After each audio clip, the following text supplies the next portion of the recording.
வணக்கம் நேர்களே. தமிழ் சினிமாவின் நடிப்பு சிகரம் சிம்மக்குரலோன் சிவாஜி கணேசன் அவர்களை தேட்டர்லேயே கதறி அழ வைத்த ஒரு பாடல் இருக்குன்னா உங்களால் நம்ப முடியுதா?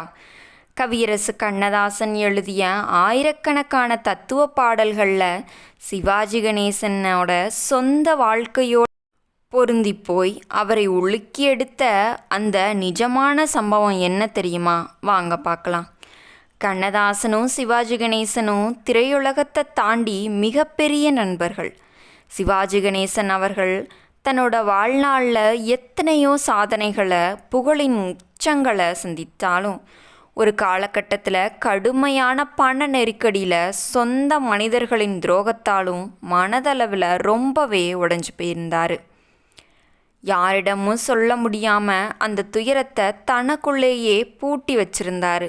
சரியாக அதே காலகட்டத்தில் பாபு என்ற திரைப்படத்திற்காக ஒரு சோக பாடலை எழுதுகிறார் கவியரசர் கண்ணதாசன்.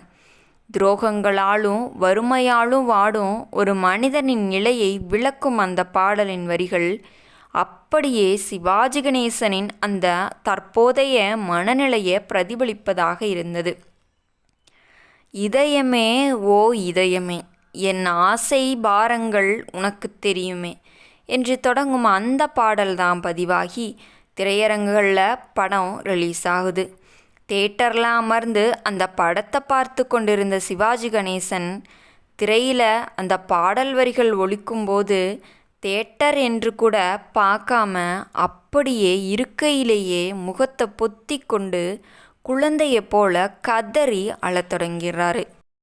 தன்னோட மனசில் இருந்த அத்தனை பாரங்களையும் ரகசிய வழிகளையும் தன் நண்பன் கண்ணதாசன் எப்படி அப்படியே வரிகளாக மாற்றினார் என்று வியந்து அந்த பாடலின் வரிகளை தன்னோட துயரத்தை மறந்து அழுதார் நடிப்பு சிகரம்.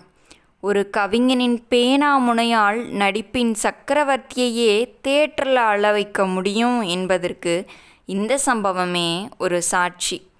சிவாஜியையே அழ வைத்த கவியரசின் இந்த தத்துவ பாடல் உங்களுக்கு பிடிக்கும்னா கமெண்டில் மறக்காமல் சொல்லுங்கள்.